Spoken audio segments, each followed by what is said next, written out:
É meu desejo, na aula de hoje, falar sobre a onipotência de Deus. Ô doutrina maravilhosa, fonte de inesgotável consolação. Agora, sempre que eu falo sobre esse tema, me vem à memória um dilema apresentado pelo teólogo R.C. Sproul num dos seus livros, que consiste na seguinte questão: é possível Deus construir uma rocha tão grande, tão grande, tão grande, a ponto de nem mesmo ele poder movê-la? Esse dilema tem íntima relação com uma antiga questão da teologia. O que acontece, ou o que aconteceria caso uma força irresistível se deparasse com um obstáculo inamovível? Então, esse dilema está alicerçado numa falsa premissa, que onipotência significa que Deus é capaz de fazer qualquer coisa. E veja só, quando nós partimos de um pressuposto intelectual, filosófico, teológico falso, nós podemos nos ver envolvidos com inúmeras questões intelectuais absurdas, que roubam o nosso tempo, a nossa energia, a nossa alegria, e que fazem assim que entremos em crises intelectuais desnecessárias. Então, esse é um falso dilema, porque a definição da palavra onipotência não é essa sobre a qual essa questão está alicerçada, que onipotência significa que Deus pode fazer qualquer coisa. Não. Onipotência significa que Deus exerce completo domínio sobre a sua criação. Tem mais um ponto. Deus não pode fazer qualquer coisa. Ele, por exemplo, não pode fazer aquilo que é contrário à sua natureza santa. O que a Bíblia ensina é que Deus exerce completo domínio sobre a sua criação. Portanto, ele não criou um universo que escapou ao seu controle. Ele não pode fazer isso. Porque caso Deus fosse capaz de construir alguma coisa que escapasse ao seu controle, ele estaria destruindo a si mesmo, a sua soberania. Nós teríamos algo absolutamente autônomo no universo. E Deus se tornaria, sendo assim, digno da nossa compaixão, porque nós veríamos no cosmos um ser tão frustrado quanto eu e você em relação a muita coisa que acontece no nosso planeta. Então, onipotência, repito, significa que Deus exerce completo controle sobre sua criação. Todos os átomos dizem amém à sua vontade. Todas as moléculas se curvam diante da sua autoridade soberana.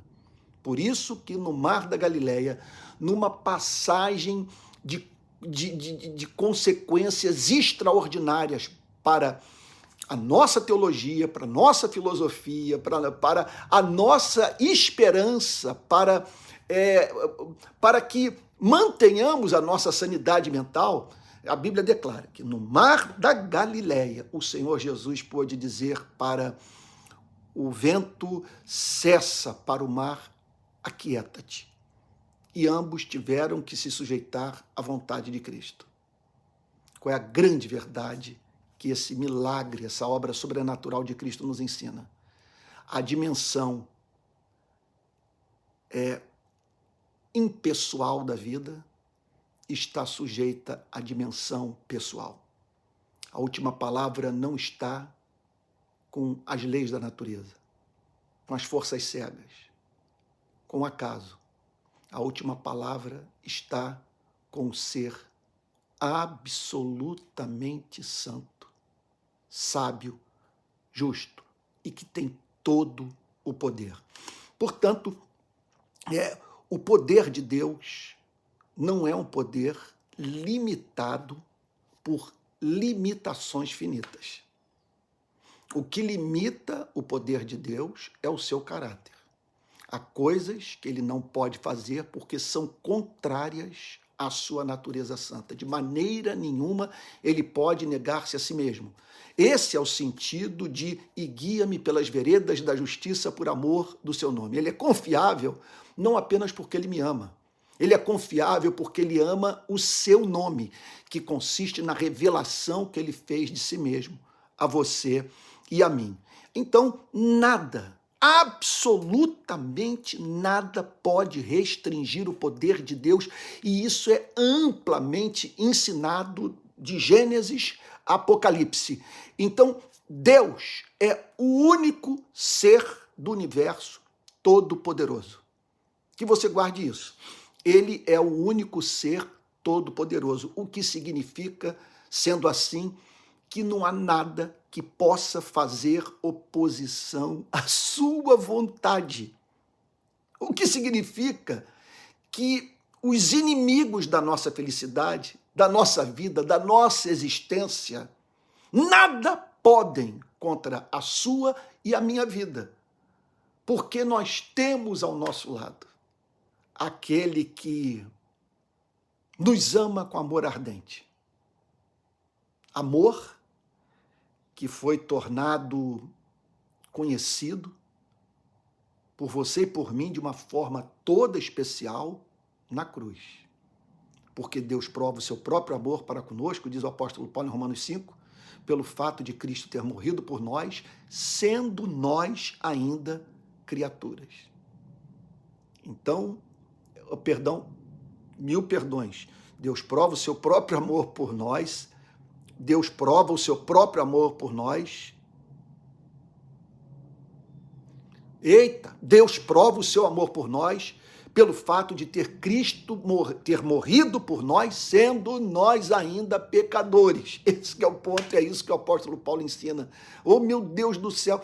Às vezes você está pregando, às vezes você está ensinando, você fala uma coisa e você para pensar no que você falou, sabe?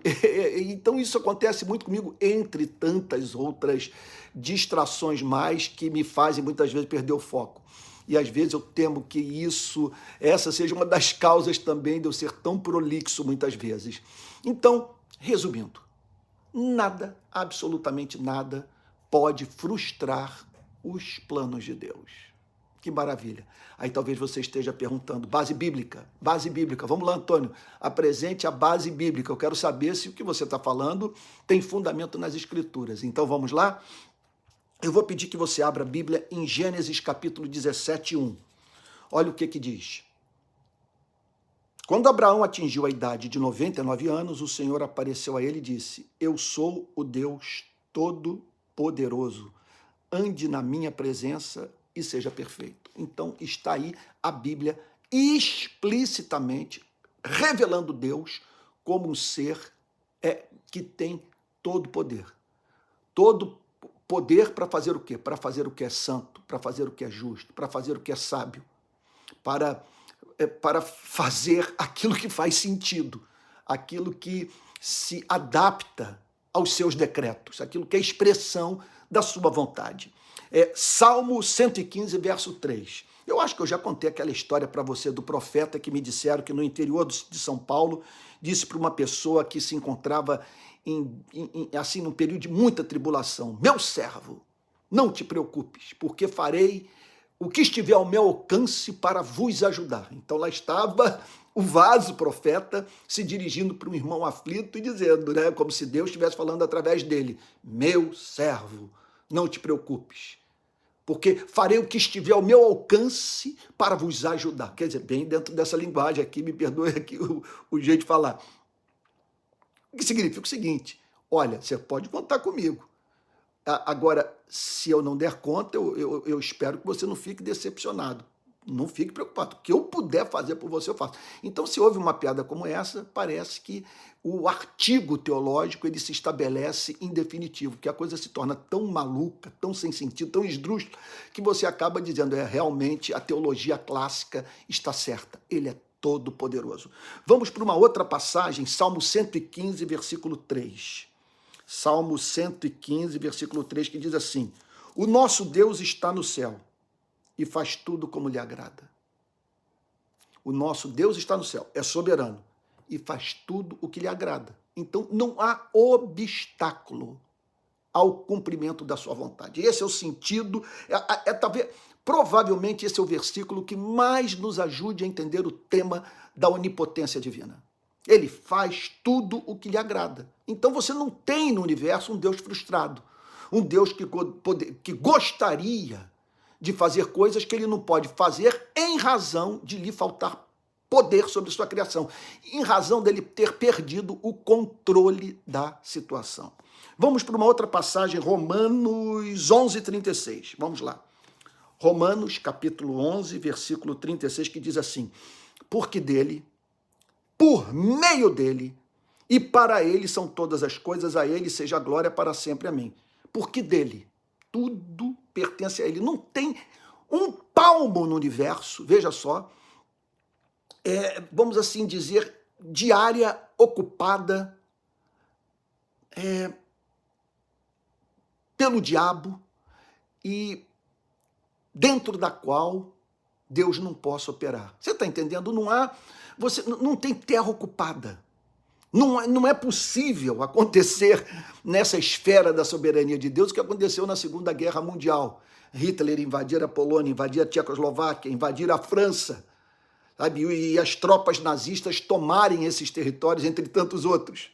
Com Deus não existe a possibilidade de alguém tomar território de Deus e Deus ficar a lamentar pelo ocorrido, sabe? Juntamente com você e comigo, chorando.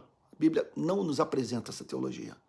Porque dele, tudo pertence a ele. Por meio dele, tudo foi criado, levado a cabo, por meio dele. Não há nenhuma outra força agindo à revelia da vontade de Deus no universo.